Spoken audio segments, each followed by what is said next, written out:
अनि के साथीहरू तपाईँहरूलाई म एउटा कुरा सेयर गर्छु ल। धेरैजनाले मलाई पर्सनल रूपमा पनि धेरैजनाले सोध्नु भएको क्वेसनहरू चाहिँ क्या, अब डिबी खालिङ र तिम्रो चाहिँ कसरी लभ पर्यो, कहाँ भेट भएको भनेर भन्छ क्या। अब किनभने अब उहाँको लेभलमा त म त एकदमै जिरो लेभलको हो नि त। किनभने जे भए पनि आफ्नो के भन्छ, उहाँ मभन्दा त धेरै अगाडि अलिक सिनियर पनि हुनुहुन्छ। अनि उहाँको छेउमा त म त एकदमै भन्छ नि एकदमै सानो लेभलको हो क्या। अनि तर पनि मान्छेको अब है भाग्यमा लेखेपछि चाहिँ जहाँबाट पनि भेट हुने रहेछ होइन। यो चाहिँ के भन्छ, लेखेको देखेकोले हुन्न लेखेकोले हुन्छ भन्ने कुरा त्यस्तो होला सायद, त्यस्तो लाग्छ मलाई होइन। नभए त डिबी खालिङ भनेको कहाँको मान्छे, म देउसाको। अनि हाम्रो पढाइ लेभल पनि मिल्दैन थियो होइन, के पनि मिल्दैन थियो उहाँसँग तुलनात्मक रूपमा बोल्नु पर्दा चाहिँ। अनि हामी चाहिँ अब लेखेकै थियो होला, त्यही भएर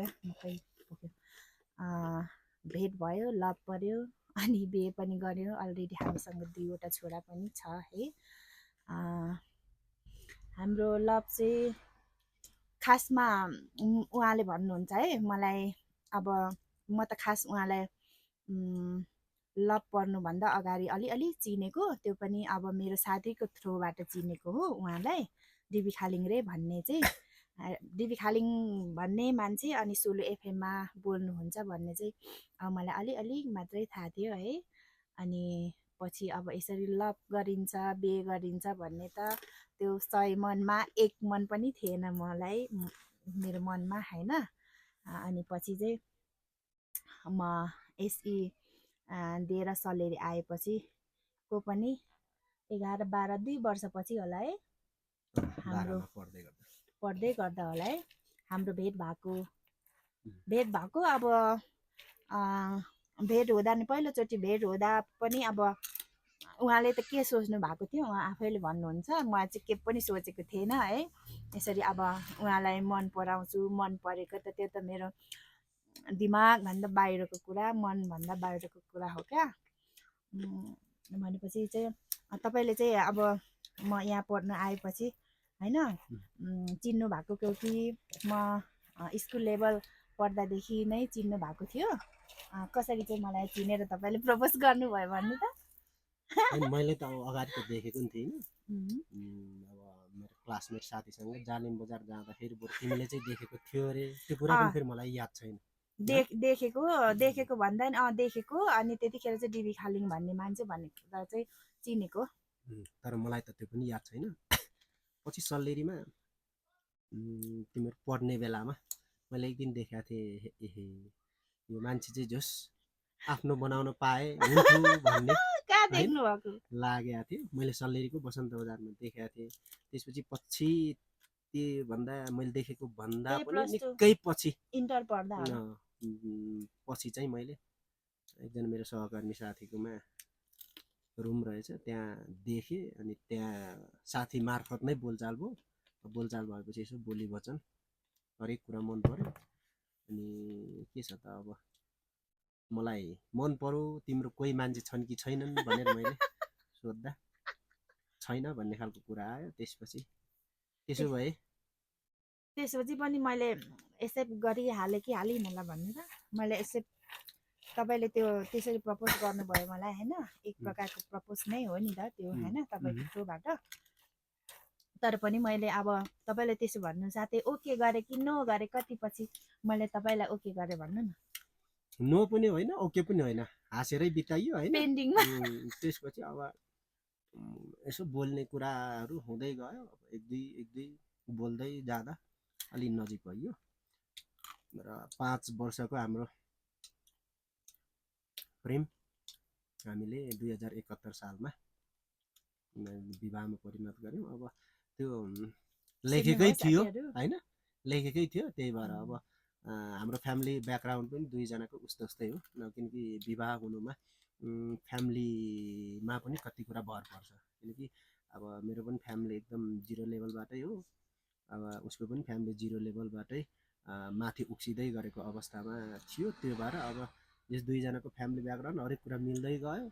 पछि पछि अब नजिक हुँदै गएपछि झन् माया बढ्दो रहेछ। एकले अर्कालाई बुझ्ने मौका पनि अब लङ टाइमको लभमा होइन, एकले अर्कालाई पनि मजाले बुझ्ने टाइम पायौँ हामीले होइन। अब यस्तो हो कि साथीहरू, म चाहिँ के भन्छु भने लाइफमा बिहे भन्ने कुरा एकचोटि मात्रै हुन्छ, जसको भए पनि एकचोटि मात्रै हुन्छ होइन। हामीले त्योभन्दा अरू कुरा सोच्ने उसनै हुँदैन। लाइफमा एकचोटि मात्रै बिहे गर्ने हो, तर सोचेर अलिकति आफूले मन पराएको मान्छेसँग नै अब बिहे गर्नुपर्छ भन्ने टाइपको मान्छे हो कि म चाहिँ। एकदमै डिबीलाई चाहिँ मैले बुझेर नै एक्सेप्ट गरेको। म त त्यतिखेर त धेरै सानो थिएँ है, यस्तो के लुरी परेको एकदमै सानो पनि थिएँ, तर सानो भए पनि मेरो दिमाग चाहिँ खतरा थियो कि साथीहरू। एकदमै क्या कुन केटासँग बिहे गर्दा चाहिँ ओके अब लाइफमा राम्रो हुन्छ भन्ने टाइपको चाहिँ मैले एकदमै मेरो दिमागमा सोचिराख्ने क्या। त्यही भएर अब मैले त्यो कुरामा चाहिँ एकदमै विचार गरेर नै उहाँलाई एक्सेप्ट गरेको। अनि 5 वर्षको बिहे 5 वर्षको हाम्रो अफेयर पछि नै उहाँसँग हाम्रो 2071 सालमा बिहे गरेको है, बिहे भयो। त्यस्तै हो। तपाईँहरूको पनि यस्तै लभ कहानीहरू त धेरै छ। पार्ट 2 मा म तपाईँहरूले यदि चाहनुभयो भने म पार्ट 2 मा राख्छु होइन। कसरी हाम्रो अब बिहे हुने सम्भव भयो, हाम्रो लभ पर्दा के भयो, धेरै छ कि मेमोरिजहरू साथीहरू। 5 वर्ष भनेको त अब धेरै समय हो नि त। त्यो समयमा त अब धेरै कुराहरू पनि एकले अर्कालाई बुझ्नु पायौँ। अब त्यसभित्र के हुन्छ होइन, मान्छेको धेरै मेमोरिजहरू छ क्या हामी दुईभित्र चाहिँ होइन। अब एकले अर्कालाई एकदमै विश्वास गरेपछि यस्तो सानो सानो कुरामा पनि झगडाहरू हुने, अनि अब के हुन्छ नि त, झगडा हुन्छ, अब मन दुख्नेहरू हुन्छ, चित्तहरू दुख्छ नि त साथीहरू। तपाईँहरूको पनि होला यस्तो कुराहरू। तर यो कुरा चाहिँ मैले अब आज चाहिँ एकदमै तपाईँहरूको सामु चाहिँ धेरैजनाले सोध्नुहुन्छ क्या मलाई चाहिँ अब मान्छेले कसरी बिहे गरे, कति वर्ष लभ परेको भनेर। त्यही भएर उहाँसँग यो चाहिँ हाम्रो योजनामा पनि होइन क्या, यो मकै खाजा खाने बेला चाहिँ यस्तो कुराहरू गरौँ न, सेयर गरौँ न भनेर गरेको हो। तपाईँहरूले अनर्थ नसोचिदिनु होला है।